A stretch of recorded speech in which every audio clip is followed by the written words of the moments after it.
صباح الفل ويا صباح الخير، صباحكم زي السكر، صباحكم زي الورد، صباحكم رضا، وصباحكم حلويات، وصباحكم فل، وصباحنا يا رب راحة نفسية، وصباحنا جبران خاطر. يا رب يا رب يومنا النهارده يبقى حلو كده زينا. و النهارده عايزه اقول لكم الفيديو بتاع النهارده هو مش فيديو عن الميزانيه ولا فيديو عن البيت وشغل البيت وكل الكلام ده كله. اي نعم، انا بعمل لكم فيديو حلو جدا بعد الفيديو ده باذن الله. بس يعني الفيديو ده ليكي انتي بس، ليكي انتي بس. اولا انا مسلمتش عليكم، ازيكم عاملين ايه؟ يا رب كلكم تكونوا بالف خير. عارفه ان انتوا لسه ما تعرفونيش وما تعرفتوش لسه عليا لان القناه لسه جديده. بس انا حاسه ان انا عارفاكم من سنين، والله العظيم بكون مبسوطه جدا، وعايزه اقول لكم ان انا واثقه واثقه باذن الله باذن الله ان قناتي هتوصل لرقم حلو في مده قليله جدا. ف عايزين نبدأ كده، تعالوا بقى نبدأ بينا مع بعض الفيديو بتاع النهارده. آه عايزه اقول لك على حاجه، انت مش ست بيت وبس زي ما سمعتي كده. انت مش مجرد ست بيت بتعمل واخده بالها من شغل بيتها، واخده بالها من الاكل، واخده بالها من الاولاد، واخده بالها من كل البيت وشغل البيت وامور البيت كلها على دماغها. ووقت ما تيجي تتعب وتقع يتقال لها عادي، يعني ما كل الستات بتتعب، هو انت كده عملتي ايه؟ عادي يعني مفيش مشكله، ما كل الستات بتشتغل، ما كل الستات مطحونين، وهكذا كل الكلام اللي ملوش لازمه اللي بيتقال ده. تمام. طيب، حرفيا الفيديو ده هيغير فكرتك تماما تماما عن نفسك، وحرفيا هيوريكي ان دورك في الحياة يعني اكبر بكتير جدا جدا من مجرد ترتيب مطبخ او اكل او ميزانية او بيت او شغل بيت او اي حاجة انت بتعمليها. النهاردة بإذن الله هقولك على خطط حلوة جدا جدا جدا تعمليها، وأفكار أحلى وأحلى يمكن ما سمعتيهاش في حياتك، واللي سمعتيها منهم مجرد بنات لسه ما اتجوزوش وعايشين حياتهم ومش عارفين المسؤوليات والمهام اللي بتبقى على الواحدة المتجوزة. طب أنا جاية لكم أهو، جبت لكم أهو، أنا متجوزة زيكم وعندي أولاد، وحرفيا يعني شغل البيت كله بيبقى على دماغي. بس عايزه اقول لكم والله هتكلم معاكم بكل صراحه، انا حسيت كده ان الوهله كده والفتره اللي فاتت، لا حاسه ان انا ايه ده، هو انا فين؟ انا شايفه امور بيتي كويس جدا، انا شايفه حياتي كويس جدا في بيتي، انا واخده بالي من الاولاد، انا واخده بالي من جوزي، انا بوفر لجوزي، انا بعمل حاجات كتيره جدا في البيت، وشايفه امور بيتي على اكمل وجه، وست بيت ناجحه يعني مش وحشه. كل ده على عيني وعلى راسي. بس لما قعدت لوهله كده فكرت، طيب هو انا لو جيت وقعت، طيب هو لو لا قدر الله مثلا، لا قدر الله لا قدر الله بعيد عن الكل يا رب، حصل مثلا طلاق، هو المفروض ان الواحده تفكر لبعدين، صح ولا لا؟ كلنا اغلبنا كده، دايما بنفكر لبعدين الا ما رحم ربي. في ناس بتقولك خلاص، انا ستات بتقولك خلاص انا هعيش نفس العيشه اللي انا عايشاها وهرضى بامر ربنا وخلاص، وهخلي بالي من بيتي وجوزي وعيالي وهعيش ليهم وهوفر ليهم وهعمل كل حاجه ليهم. طيب طب وانتي؟ طيب وانتي، انا بكلمكم اقسم لكم بالله من قلب الحدث نفسه، وانا حرفيا مطحونه في شغل البيت. ومن ان انا مثلا بنزل فيديوهات، من ان انا طبعا فيديوهات ومنتجة الفيديوهات دي حاجة صعبة جدا، من ان انا اخد بالي من شغل البيت، من ان انا اودي حضانة، من ان انا اخلي بالي من شغل من جوزي والاكل والكوي. ايه ده؟ ايه ده؟ انا لقيت نفسي ان انا كده في مطحنة، مطحنة، انا بطحن وبطلع حاجة كويسة. انا طول ما انا بطحن انا بطلع حاجة كويسة وحاجة ليهم، عشان خاطر ما يتقالش عليكي ان انتي ست بيت مش كويسة او ست بيت مش ناجحة. طيب، ساعتها بقى في الوقت ده بقى لما انا جيت وقعت في اليوم ده، تعبت فيه جدا جدا وحسيت ان محدش ساعدني. حسيت لا، اللي هو عادي يعني، ما كل الستات كده، ما كل الستات بتتعب، ده في الستات بتبقى تعبانة وبتقوم تشوف شغل بيتها. الله، ايه ده ايه ده ايه ده. والله العظيم انا بحمد ربنا ان ده حصل، وده حصل معايا بالفعل، انا مش هكدب عليكم. بس بحمد ربنا كويس قوي ان ده حصل. يعني ده اللي خلاني افكر في حاجات كتيره جدا لوهله. قعدت فيها ساعه مع نفسي، ساعه افكر ايه ده، اللي هو ايه ده، ايه اللي انت فيه ده، ايه اللي انت سايبه نفسك ليه ده. سايبه نفسك ليه إيه؟ كلام مثلا لجوزك بيضايقك كل يوم سايبه نفسك لشغل بيت طحنك ومخليكي مش شايفه قدامك. إيه، سايبه نفسك لكلام الناس، سايبه كل ايه ده، ايه ده. محمله نفسك فوق طاقتها ليه؟ فوقي. ما حدش هيهمك من ده كله. ولادك وبيتك هم كويسين وهيفضلوا كويسين. وحتى لو عيالك صغيرين هم مش هيفتكروا مدى الكم اللي انت بتتعبي عليه عشان خاطر توصليهم لحاجه كويسه، هم هيعرفوا بعدين ده. اعملي يا ستي اللي في مقدرتك، اعملي اللي في مقدرتك، بس ده في نفس الوقت ما تحمليش نفسك فوق طاقتها. انا بحمل نفسي، انا عمال ادوس واخزن. كلام من جوزي رخم، موقف حصل لي من واحده، اي حاجه حصلت لي او اي موقف حصل لي، انا مع كم الضغوطات دي كلها انا في وقت هاجي هنفجر فيه. وهيبقى ما بينك وما بين جوزك مشاكل على اهيف سبب واتفه سبب. هتلاقي نفسك زعقتي، صوتي بصوت عالي، اتكلمتي بطريقه مش حلوه. ده من ايه يا حبيبتي؟ ده كل ده من الضغط اللي انت حاطه نفسك فيه. من الضغط اللي انا كل يوم في ضغط، كل يوم شغل بيت، كل يوم حضانه، كل يوم لانش بوكس، كل يوم كوي، كنس، مسح، بنام عشان اقوم اشوف شغل بيتي محتاج ايه، بنام عشان خاطر انا هقعد اكتب مثلا الحاجات اللي انا عاوزاها. ده حاجه حلوه، بس يلا كتبت بقى اللي انا هجيبه بكره، واللي هنزل اجيبه عشان خاطر بنتي، وحاجه عشان اصل جوزي بيحب الاكله دي. بس في نفس الورقه انت ما كتبتيش حاجه لنفسك، ما افتكرتيش حتى نفسك. انا مش عاوزاكي تكوني كده، وانا نفسي معاكم انا مش عاوزه اكون كده.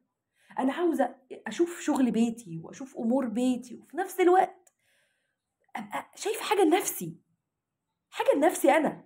والله العظيم بجد انتوا لو فكرتوا فيها، انا والله لما بفكر في الموضوع ده بجد وبقعد يعني افكر كده في ان قد ايه انا طحنه نفسي في البيت وطحنه نفسي مع الولاد. او مثلا لو انت عندك ولاد كبيره فانت طحنه نفسك مع تمارين، وبتيجي مهدوده من شغل، بتيجي مهدوده من تمرين، لازم تشتغلي ولازم تروقي ولازم تعملي شغل بيت ولازم. طب بيصعب عليا نفسي. والله العظيم ساعات بعيط، ساعات بيصعب عليا نفسي. اللي هو ها طب وبعدين؟ انت هتتسألي عن عمرك، هتتسألي عن الحاجات اللي انت عملتيها، هتتسألي عن الوقت اللي انت ضيعتيه. اي نعم ما بتضيعوش في حاجه وحشه، بس هتتسألي عن نفسك. ما هو انت هتتسألي عن نفسك.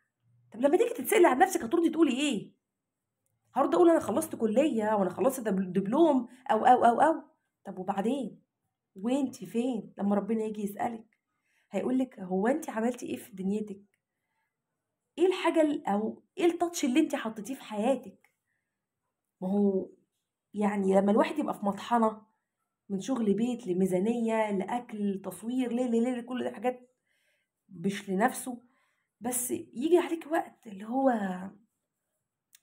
الله. طب وانا الله، طب هو معلش كده لما بتيجوا تفكروا لثواني وتلاقوا نفسكم بتفكروا لثواني كده وتلاقوا نفسكم اللي هو هو انت عملتي ايه في حياتك؟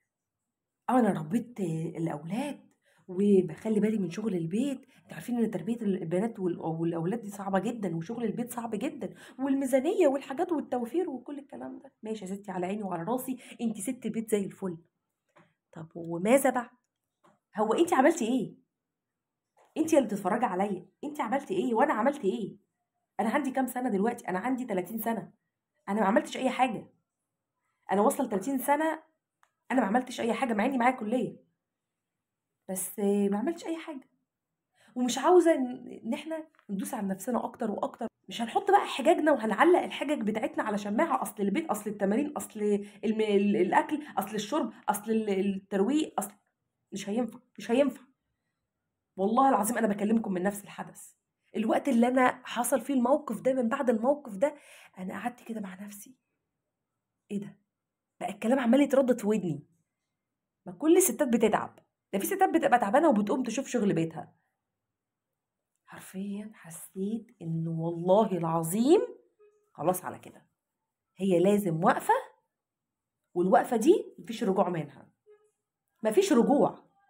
30 سنة مفيش مشكلة، ايه اللي هيجرى؟ طول ما فيك النفس هتقدري تعملي، طول ما فيك النفس انا قادرة اعمل.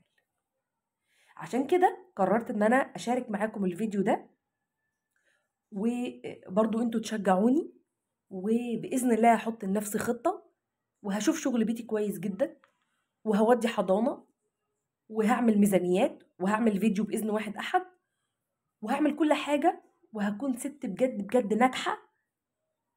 ومش هسكت تاني خلاص بقى، لأن أنا خلاص جبت آخري وتعبت حرفيا من أنا طول الوقت أنا شايفة ناس ناجحة قدامي، وأمهات على فكرة بيدرسوا أصعب اللغات، أصعب اللغات، وناجحين وشايفين أمور بيتهم، بيودوا تمارين، بيعملوا شغل بيت نضاف جدا في بيوتهم. طب إيه ده؟ إيه ده؟ هو أنت بتعملي كل ده إزاي؟ ازاي؟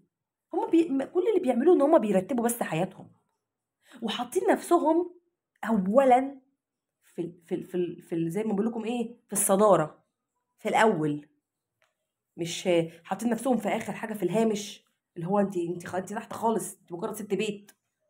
لا لا لا. عشان كده قررت ان انا اعمل لكم الفيديو ده. انا بتكلم معاكم كاني حرفيا انا قاعده معاكم واخت ليكم، مع اني والله يعني انتوا ما تعرفونيش لسه، بس انا حاسه ان انا عارفاكم بقالي كتير جدا. ويمكن القناه لما جيت عملتها، انا كان عندي قناه قديمه من 2021، وللاسف بعد ما عملت فيها 500 وحاجه فيديو للاسف يعني طارت. ف وقعت برضو في حاجات كتير وقمت وكده، بس قمت عارفين اللي هو انا قايمه، بس عارفه هقع تاني، مش قادره ان انا اعمل حاجه تاني، لحد ما سمعت فيديو لابراهيم الفقي وهو بيتكلم عن ان انتي خلاص وقعتي، خلاص تمام، طب ها لما قمتي اتعلمتي ايه؟ ده انا اتعلمت حاجات كتيره قوي قوي قوي قوي. اتعلمت ان انا ما اديش مثلا اللينك لاي حد، ما اتعلمت حاجات كتيره جدا في حوار القناه والكلمات، يعني حاجات كتير في موضوع القناه واليوتيوب والكلام ده كله. طب وبعد كده وفي حياتك وقعتي؟ وقعت. اتعلمتي؟ اتعلمت. بقيت بحب جدا جدا ان انا اقع، وعشان بس اتعلم، عشان اطلع بالدروس المستفاده، عشان احب اطلع بالدروس المستفاده بس. آه طيب تعالوا بس كده نبدا الفيديو. ومعلش لو انا بتكلم معاكم وبشد عليكم، فان انا يعني انا زيكم، وفي نفس الموقف زيكم، ومليون ست كل يوم بتتجرح بكلام، وبيتقال لها كلام يوجعها من جوزها اللي هي مش واخده بالها منه، اللي هي واخده بالها من اولادها، اللي هي شايف شغل بيتها، كل الكلام ده تمام كده.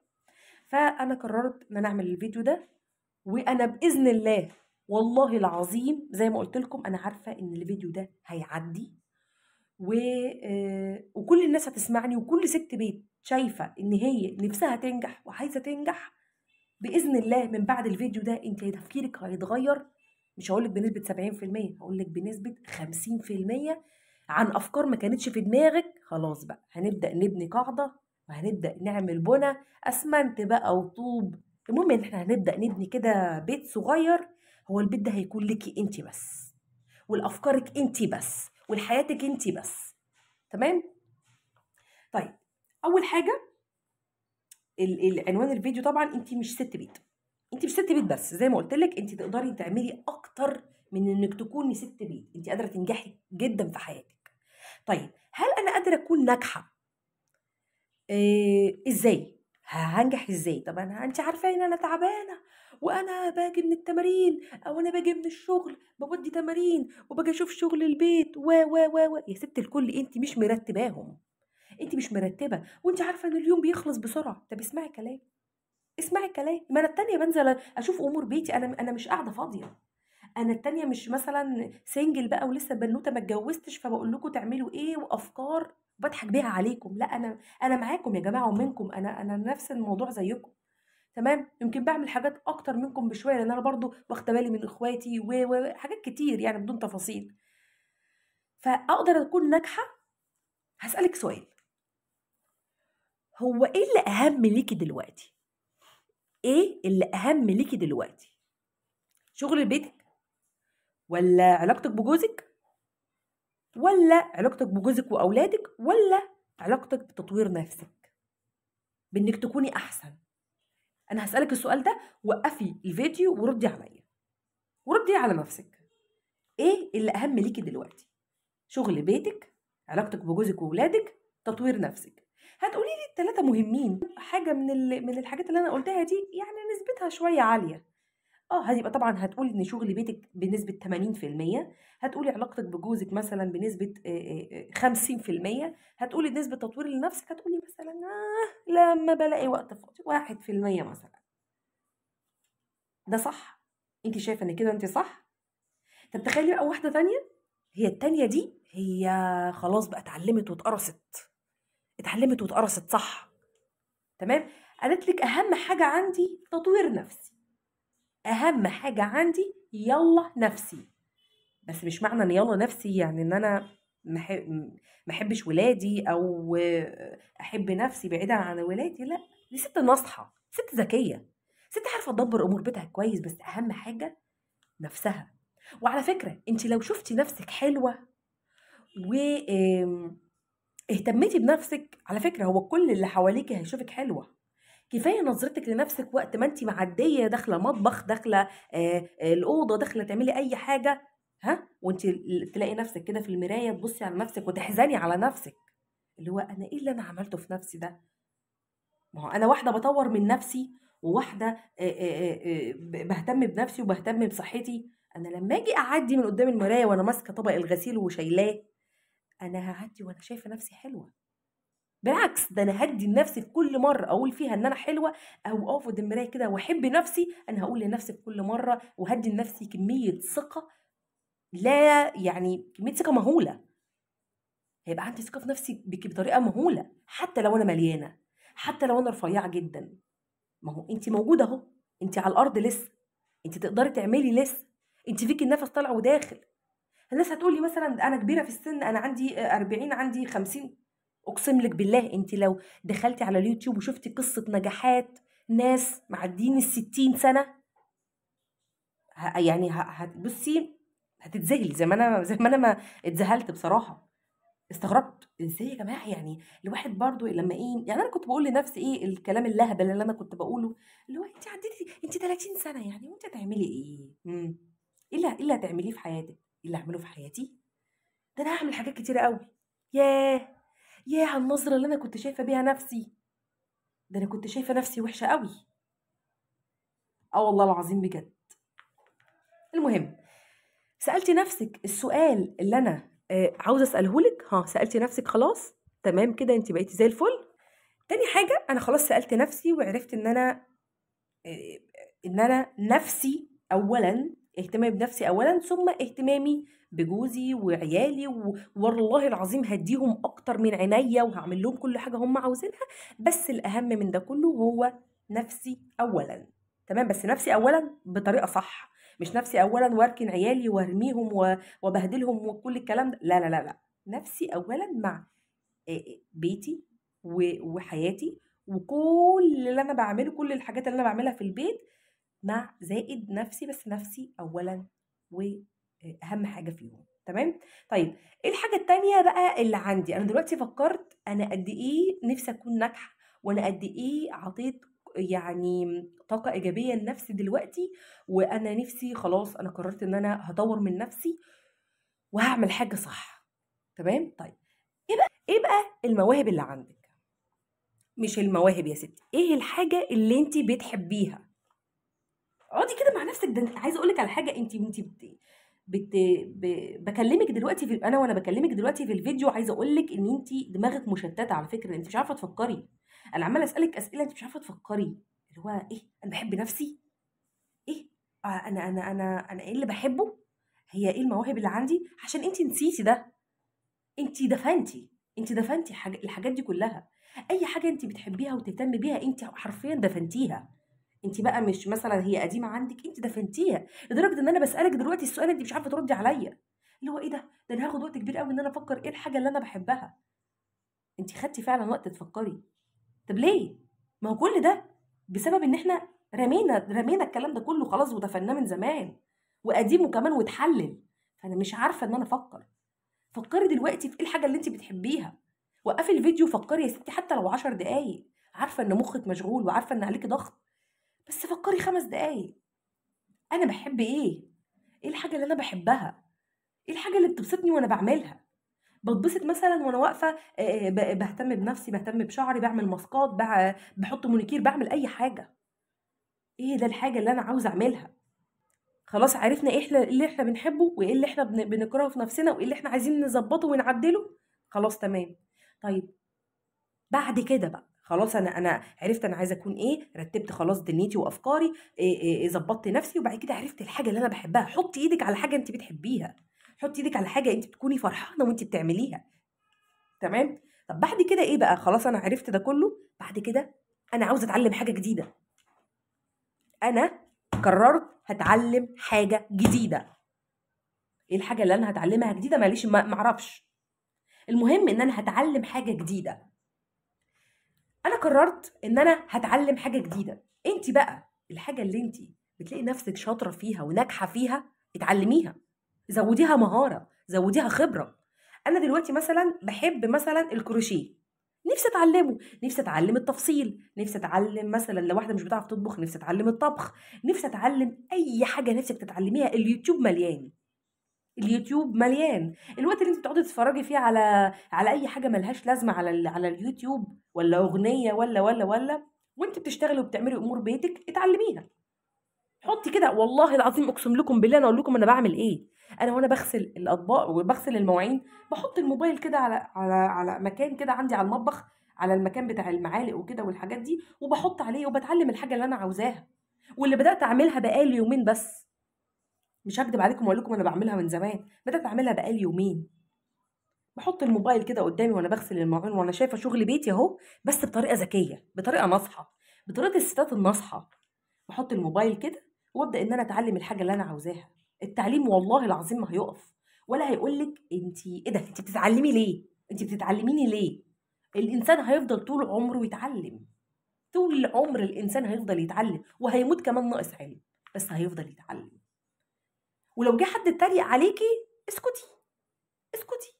وقت ما يشوفك ناجحه، وقت ما يشوفك في مكانه كويسه، اقسم بالله كل الناس اللي كانت بتضحك عليكي ومفكراكي قليله، لا كلهم هيحاولوا يتقربوا منك، وانت حبيبتي، وانت مش عارفه مين، ويرنوا عليكي كل يوم ويحاولوا يتقربوا منك، ويحاولوا دايما ان هم يخرجوا معاكي في اي مكان يفتخروا بيكي.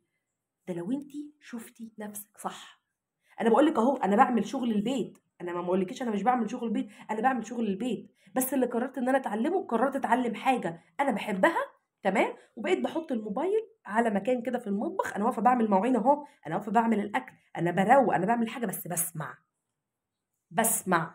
لازم اسمع حاجه جديده، لازم اطلع من دماغي كل الافكار اللي ملهاش اي 30 لازمه. ما يجيش انام بالليل وانا اللي تعيط بالليل وهي نايمه ويبقى عليها ضغط، وده اكبر غلط ان انت تعيطي وتنامي.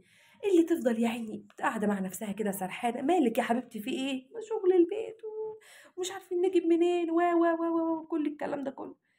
واللي حرفيا طول الوقت يعني دماغها شغاله ما بتقفش من الكلام اللي ضايقها، من كلام جوزها، من التوفير، من الدنيا. يا جماعه الدنيا هتمشي، والحياه هتمشي، وعيالك هيكبروا وهيتربوا وهيحبوكوا وهيموتوا فيكي، وجوزك برضو يعني هيبقى معاكي وكويس، بس انتي تنظمي حياتك صح.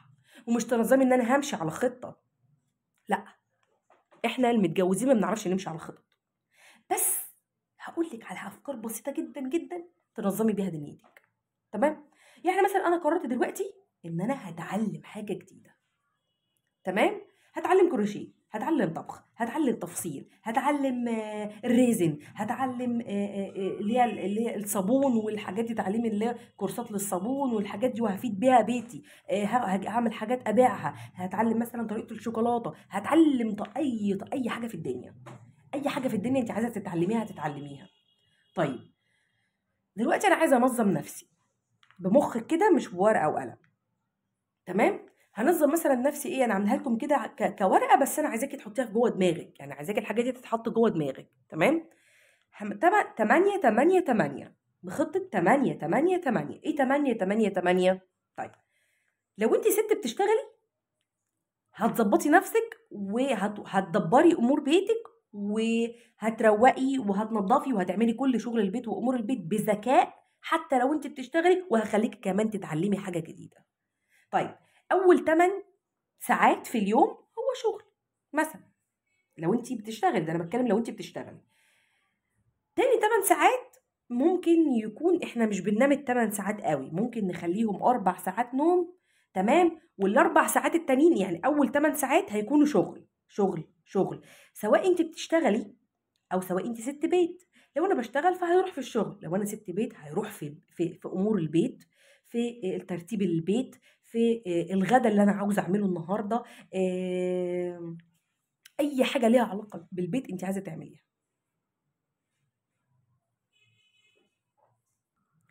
خطة 3 تمانيات. ايه 3 تمانيات؟ 3 تمانيات اللي هي 8 ساعات، 8 ساعات 8 ساعات اللي هو ال 24 ساعة في اليوم، هقسمها لك على 3 مراحل.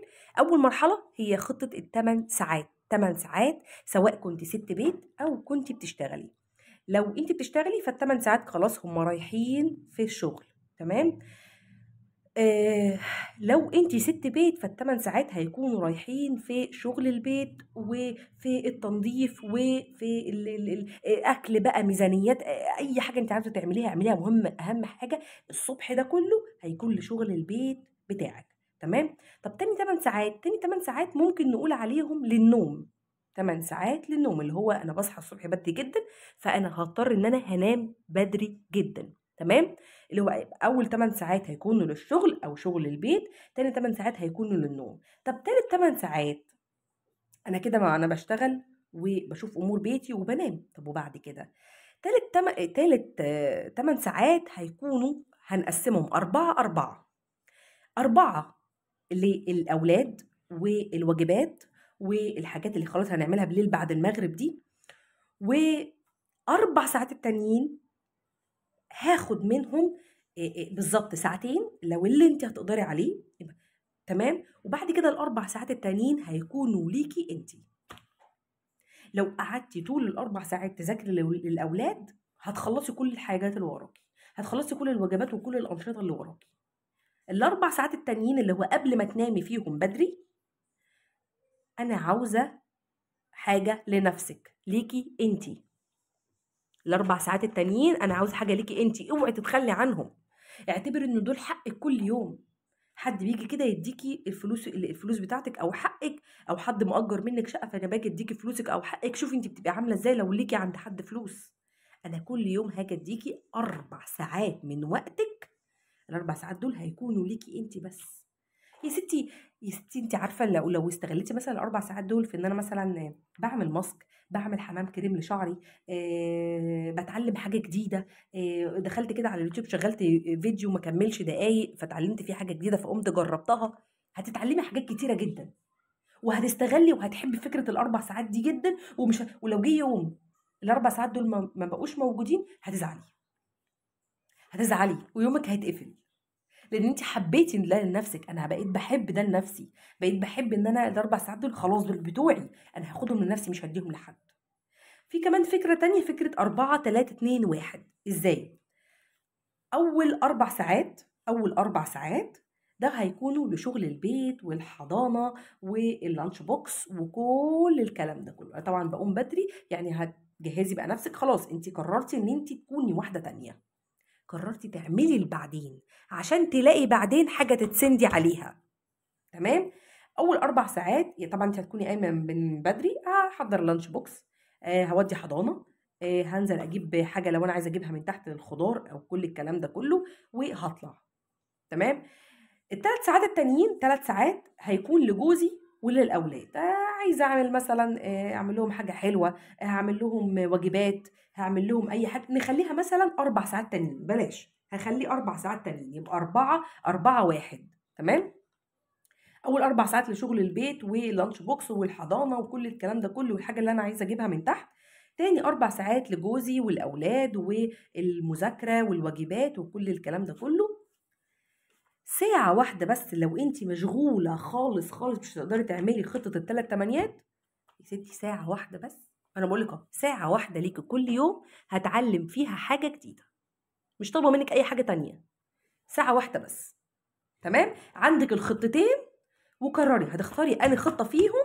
والله ما هستغنى عن وقت تاني لنفسي، وهعمل وعايزه اقول لكم ايه، هكوش على الوقت وهاخده، وكل يوم حرفيا مش هستغنى عن الوقت ده تماما. تمام كده؟ عندك الخطتين اللي انت عاوزه تعمليه اعمليه، بس اهم حاجه ان انا مبسوطه منها ان انت بدات تشغلي دماغك كويس معايا. تمام؟ ومش بتسمعي كلام وخلاص، مش بتسمعي واحده عماله ترص لك كلام وخلاص، وواحده هي مش متجوزه اساسا وحياتها فاضيه ومش بتشتغل وبابا وماما بيدوها الفلوس وكل الكلام ده كله. لا، انا بكلمك كواحده من قلب المعركه، من قلب المعركه معاكي. تمام كده؟ طيب، قلنا بعد كده لو انت عايزه ساعه لتطوير نفسك، او ان انت مثلا تتعلمي اي حاجه زي ما قلت لك، ممكن ان انت بدل ما تعملي تتعلمي حاجه، ممكن مثلا في ساعه التطوير اللي انت بتعمليها دي، او ال4 ساعات اللي انت عايزه تعملي فيهم حاجه دي، ممكن ان انت يا ستي تتعلمي فكره مشروع انت عايزه تعمليه. اتعلمي اي حاجه، اتعلمتي الكروشيه، اتعلمتي تفصيل، اتعلمتي اي حاجه، تمام، على مثلا مدار الشهر انا خلاص قررت افتح مشروع. حاجات بدائيه، لو عرفتي جارتك دي ولو عرفتي جارتك دي كلهم هيعرفوا بعض، وهيبقى فاتحه انت ما شاء الله فتحتي مشروع ليكي. تمام، ليكي بقى، مش هنقول مشروع، فتحتي مستقبل ليكي، الله اعلم الدنيا دي مخبيانا ايه. تمام. طيب انا المفروض كنت اقول دي في الاول، معلش انا اسفه، بس انا نسيت، كنت منفعله شويه، فمعلش انا اسفه جدا ليكم، بس المفروض كنت اقول دي اهم من كل ده. هي دي اللي هتخليكي قادره تعملي كل الكلام ده كله. تمام. وهي الصلاه، وكلنا بنصلي، وانا مش شيخه عشان اقول لك قومي صلي بالعافيه والكلام ده كله، بس كل اللي طالباه منك حاجه واحده بس، والحاجة اللي أنا كنت باعملها في وقت بقى الضغط، عارفين بقى لمّا أكون واحدة مضغوطة، فأنا باقرر إن أنا أروح أحكي لصاحبتي على مثلًا حاجة أنا مضغوطة منها أو الكلام ده كله، فقررت إن أنا أحكي لحد أحسن من 1000 حد. امبارح كنت مخنوقة جدًا على فكرة، وكنت متضايقة جدًا ومش عارفة أعمل إيه، حاسة إن أنا حياتي واقفة. قُمت بالليل في عز السقعة وعز التلج، اتوضيت وصليت ركعتين قيام الليل. قيام الليل هو مش قيام الليل، هو جلسة نفسية، جلسة بتخرّجي فيها كل مشاعرِك، جلسة جلسة كده تحسين كل حاجة، حلوة أوي. جلسة أقول لِك إيه، جلسة علاج، جلسة تغيير نفسية، جلسة حاجات كتيرة أوي. لو قررتِ إن أنتِ تتغيّري، أهم حاجة تعمليها وأول حاجة هي الصلاة، أهم حاجة تعمليها وأول حاجة هي الصلاة. فكرة إن أنا أروح له كده بالليل وأقول له أنت عارف أنا متضايقة من 1، 2، 3، أنا عارفة إن أنت ما بتحبش تزعّلني، وعارفة إن أنت أقرب واحد ليّا وحاسس بيّا، أنا من كتر الضغط ما بقيتش باعرف أتكلم، ما بقيتش باعرف أكتب حتى اللي أنا متضايقة منه، فأنا جيت لك وأنا مخنوقة، صلّي كده وادعي بحُرقة، وادعي بحُرقة على كل حاجة حصلت لِك، ما تدعيش على حد، بس ادعي بأي حاجة نِفْسِك إن أنتِ تحققيها، ادعي واتذلّلي في الدعا وأنتِ بتدعي له. أقسم بالله، معلش ربنا ما يعني في الأوقات دي بالذات، في وقت قيام الليل ده، هل من داعي أستجيب له؟ يعني هو في داعي أقدر إن أنا أستجيب له دلوقتي؟ مين اللي بيدعي؟ ها أنتم بتدعوا بتقولي إيه؟ تعالي، عايزة إيه؟ نفسِك إيه اللي تحققيه؟ أنا نفسي يا رب 1، 2، 3، 4، 5. أنا كل يوم هاجي أحكي لك، مش هاروح أحكي لواحدة صاحبتي تيجي في يوم من الأيام تذلني بالكلام اللي أنا قلته، ولا بالكلام اللي أنا غصب عني من كتر ضغطي، فأنا بشتكي لها من اللي أنا مخنوقة منه، من جوزي مثلا، من حاجة حصلت، فتيجي في يوم من الأيام تعايرني بيها، حتى لو صاحبتك، حتى لو إيه، لو أنتوا واكلين وشاربين مع بعض. وجلسة راحة نفسية، وجلسة بحس فيها إن أنا، عارفين لما يكون في حاجة كده ساقعة من جواكم، ياه! في هوا ساقع، أنا حاسة إن أنا مرتاحة، أنا حاسة إن أنا من بعد ما صليت أنا حاسة إن أنا بقيت أهدى، بقيت قادرة أفكّر. لكن ضغط، ضغط، ضغط، ضغط، ضغط، آجي بالليل أنام الشيطان محاوطني من كل النواحي، مش عارفة أقول أذكار، لساني على طول ما بقاش فيه الذكر، الدعا بقى تقيل عليَّ، كل ده من الضغط اللي أنتِ حاطة نفسِك فيه. تمام؟ طيب اللي بعد كده انا مثلا خلاص قررت ان انا انجح في حياتي، قررت ان انا اتعلم حاجه جديده، قررت ان انا اقسم شغل البيت بطريقه صح. مليون فيديو على اليوتيوب بيقول لك قسمي شغل البيت ازاي، محدش هيقسم شغل بيتك غيرك انت. انا مثلا قررت اعمل الاوضه دي النهارده، فالاوضه دي هاخد معاهم حاجه، انا مش هعمل الاوضه كلها. يا طب انا عايزه اقول لكم على حاجه، اقول لكم على فكره حلوه جدا. انا بتكلم معاكم حرفيا بكل تلقائيه. تمام. انا مثلا لما باجي اروق بيتي بعمل حاجه حلوه جدا، انا مش كل يوم هقعد اروق. تمام. فانا بعمل ايه؟ انا بجيب كيس اسود معايا، حلو الكلام، وبفضل دايره على الشقه كلها، من الاوضه دي للاوضه دي للاوضه دي للاوضه دي لحد المطبخ. تمام. بخلص وبشيل اي ورق انا مش عاوزاه، اي حاجه انا مش عاوزاها، اهم حاجه ان ما تكونش في ورقيه في الارض. حلو الكلام. طيب بعد كده هبدا اعمل ايه؟ بعد كده هبدا اشيل اي مثلا مصليه هنا، اسدال هنا، بنطلون هنا، اي حاجه ارتبها في مكانها، الالعاب بتاعت الاولاد هحطها في مكانها. فانا هدور على كل اوضه من الاوض، هعمل ده، هعدي على كل اوضه من الاوض وهرتب فيها كل حاجه حرفيا. تمام. خلاص رتبت الاوضه وشلت اي مثلا ورق، اي زباله موجودين في الارض. تمام. هاجي بقى ان انا هبدا ان انا اشتغل في اوضه اوضه كده، هتكون جميله ومتظبطه ومترتبه. هاجي بقى عشان اكنس وامسح. في يوم من الايام هعمل فيه شغل تقيل شويه، هاخد مثلا الاوضه مع الستاير. خلاص النهارده ما تحمليش نفسك فوق طاقتها، مش هاجي في اليوم كله من اوله لحد اخره اصل انا هعمل سجاجيد وهعمل ستاير وهعمل وهعمل وهعمل وهعمل، اصل انا عايزه اخلص كله في يوم واحد. انت هتلاقي نفسك حرفيا مضغوطه. انا كنت بعمل على فكره كده، انا مش هقول لكم ان انا مثاليه، انا بعمل كده، انا كنت بعمل كده لحد ما بقت رجلي توجعني جدا. بدات رجلي يكون فيها دوالي، بدا يكون فيها دوالي مع اني انا لسه صغيره اهو، المفروض ان انا لسه صغيره. رجلي بقى فيها دوالي وبقت بتوجعني جدا. والركب لما رحت كشفت عنها فقال لي ده انت عندك خشونه جامده، ما بقتش بقدر اقف على رجلي كتير. تمام. بس خلاص بقى، خلاص يعني طب ماشي، جالك خشونه ورجلك وجعاكي، ما بقيتيش قادره تقفي، ماذا بعد؟ بعد كده ها خلاص احنا عرفنا اللي احنا عرفنا اللي حصل لنا. طب وبعد كده؟ وبعد كده هنفضل واقفين مكاننا تشتكي من هنا وتشتكي من هنا وتشتكي هنا؟ خلاص بقى. تمام. انا دلوقتي ظبطت حياتي وظبطت دنيتي، وخلاص قررت ان انا هنجح، وقررت ان انا مش هقف، وقررت ان انا مش هسمع كلام يوجعني من حد، وهكون واثقه في نفسي اكتر ما كنت شايفه نفسي زمان، وهكون واثقه في نفسي بنسبه 100%. واللي مش عاجبه يخبط دماغه في الحيطه. يعني معلش، انا خلاص انت ظبطتي نفسك ورستقت شغل بيتك مع ولادك بقى، عشان تكوني ست ذكيه وناصحه، وتكوني مظبطه كل امورك وكل حاجه على اكمل وجه. ولادك اهم حاجه عندك. طبعا كلنا اولادنا اهم حاجه عندنا، بس اهم حاجه انك تتعلميهم المشاركه. اعلمهم المشاركه ازاي وهم بيجوا من المدرسه تعبانين؟ يا ستي لو 10 دقايق شاركوا معاكي في اي حاجه. اهم حاجه انا مش عاوزاكي تضغطي نفسك، اهم حاجه انتي ما تضغطيش نفسك، لان انا حاسه بيكي. ما تضغطيش نفسك. يعني ولادك مثلا اللي مش هياخدوا مثلا من وقتهم 5 دقايق 10 دقايق، لو قاموا شالوا ورقه من الارض وكل واحد كده شجعتيهم، وقام اللي قام من الاوضه دي يلا انت الاوضه دي وانت الاوضه دي، وشوف مين فيهم اللي هيخلص اسرع. والدتي كانت بتعمل كده معانا واحنا صغيرين زمان. لو شجعتيهم وقلت لهم طب اي اللي هيخلص فيكم هديله مثلا ملبسه، هعمل له اي حاجه مثلا حلوه هو بيحبها. فهعلمهم ازاي يشاركوا معايا صح، وكمان في نفس الوقت مش هضغط نفسي. لما كل يوم حد يشارك معاكي في حاجه هتلاقي شغل البيت بقى اقل عليكي، ويعني مش هيكون في ضغط جامد. نفس الضغط اللي انت كنت بتحسي بيه زمان، او نفس الضغط اللي انت كنت حاطه فيه نفسك زمان. تمام. اهم حاجه برضو هنعلمها لعيالنا هي فكره الصلاه. زي ما انا بصلي انت هتصلي. طيب انا مش عايزه ان انا اضغط عليهم، الاولاد مش هيفهموا، احنا كده هنكرههم في الصلاه. انا مش عايزاهم يصلوا عشان خاطر ربنا وعشان خاطر هم خايفين، لا، انا عايزاهم يصلوا عشان خاطر هم عايزين طلب من ربنا. ما هو انت خليكي ناصحه. انا دلوقتي بصلي، ايه ده؟ هو انت مش عايز الحاجه الفلانيه؟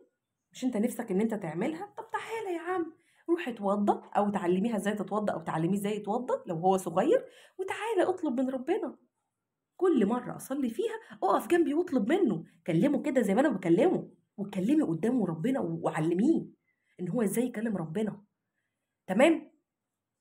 إيه زي ما هخليهم يصلوا وهخلي بالي منهم وخلي بالي من واجباتهم، انا كده شايفه امورهم على اكمل وجه ومش وهتحاسب على اولادي، وانا عارفه ان انا هتحاسب على اولادي. انا الحمد لله شايفه اموري معاهم واخده بالي منهم كويس جدا جدا جدا، وفي نفس الوقت بنجح وبطور من نفسي. آم، كمان في وقت كده من الأوقات هم برضو عليهم ضغط على فكرة. لما لو قلتي ان هم مش عليهم ضغط، لا هم عليهم ضغط. المناهج دلوقتي يا جماعة ما بقتش احسن من الاول. تمام، المناهج بقت اصعب من الاول. فزي ما هم عليهم، زي ما انت عليكي ضغط، هم عليهم الضغط ضغطين. تمام. هم نفسهم على فكرة ان هم ينجحوا برضو عشان انت تشوفيهم حلوين وتقولي عليهم، تقولي انا ابني ذكي، انا بنتي ذكية. هم نفسهم برضو على فكرة ينجحوا عشانك وعشانك وعشان خاطر باباهم. بس هم يا عيني ما بيعرفوش يعبّروا، ما بيعرفوش يتكلّموا عن الحاجة اللي هم عاوزينها. تمام، يعني لمّا آجي مثلًا بعد ما أصلّي كده، وبعد ما أخلّي ابني يصلّي معايا بقى سواء قيام الليل أو سواء فرض عليكِ، أقعد كده معاه أقول له: "هو أنت نِفْسك في إيه؟ هو أنت بتحلم بإيه؟" نحاول يا جماعة نزرع في دماغ عيالنا أو في مُخ عيالنا الحاجات اللي ما اتزرعتش فينا وإحنا صغيّرين. حاجات للأسف هم علمونا الصلاة وربونا أحسن تربية وخلّوا بالهم مننا، ربنا يحافظ عليهم ويخلّيهم لنا يا رب. ويا رب يرحم أبويا، يا رب يا رب اتكلموا معاهم. الوقت اللي أنتِ خلاص خدتيه في المذاكرة، خلاص ماشي وبعدين؟ خلاص خدنا في المذاكرة وطوّرنا من نفسنا في المذاكرة وهنبقى ناجحين في حياتنا، تمام. طب أنتِ مش أطفالِك مش هيكونوا ناجحين في حياتهم إلا لمّا تكون نفسيتهم حلوة وتكون أفكارهم مختلفة. لمّا آجي أقعد كده مع ابني أقول له: "هو أنت بتحلم بإيه؟ يعني هو أنت نِفْسك تطلع إيه؟" يا ستي عارفة أقول لِك على حاجة، شُفت ترند حلو جدًا عن بتسأل أولادها: "هو أنتم بتحبوا إيه؟" تاني يوم على طول أول ما عرفت إن دي عايزة تبقى دكتورة، ده عايز يبقى مهندس، ده، راحت عاملة صور وراحت حاطة عليها الصور بتاعتهم أو راسهم، يعني خدت الراس وحطيتها على صورة دكتورة، حطيتها على صورة مهندس، حطيتها على صورة طباخة كبيرة عايزة تطلع طباخة. حتى تقدري تعملي الحاجات دي على الموبايل، أقصد حاجة بسيطة جدًا تقدري تعمليها لهم فتغيّري من تفكيرهم. طول الوقت اشكري فيهم، ما تقوليش أصل هُم بيعصبوني أصل وأصل. إحنا للأسف ما اتشكرش فينا وإحنا صغيرين، ما كانش أمهاتنا وأبهاتنا طول الوقت بيشكروا فينا، علمونا وربونا كويس، بس مش طول الوقت بيشكروا فينا. طلعونا برضه لو نسبة الثقة عند طفل دلوقتي، نسبة ثقة في المِيّة عن أم وأب بيربوا صح، فإحنا عندنا الثقة بالنفس شوية معدومة. مش شوية معدومة، ما خليناش نقول معدومة أوي، خلينا نقول مثلًا بنسبة 40% 50%. بس. بقية النسبة بقى خلاص، الناس كلام الناس بتأثّر بيه، يعني النسبة اللي بعد كده بقى هو كلام الناس وتأثير كلام الناس فينا إحنا، وده بيأثّر فينا. تمام.